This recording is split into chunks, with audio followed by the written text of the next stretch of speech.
Посмотри на этих людей. Они не сошли с ума. Они находятся в центре мощного пожара. Просто их глаза не могут его увидеть. Это метанол. При горении он не выделяет сажи и дыма. Его пламя абсолютно прозрачно в дневном свете. Ты можешь войти в него, почувствовать, как плавится твоя кожа, но воздух вокруг будет казаться кристально чистым. Самое страшное в метановом пожаре – это его тишина и невидимость. Ты не видишь опасности, пока не станет слишком поздно. Единственный способ заметить его – это дрожание воздуха. Но в панике ты этого не заметишь. Метановый огонь – это идеальный убийца.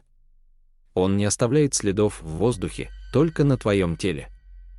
Это ад, который не отбрасывает тени. Что пугает больше, то, что ты видишь, или то, что скрыто? Берегись призраков.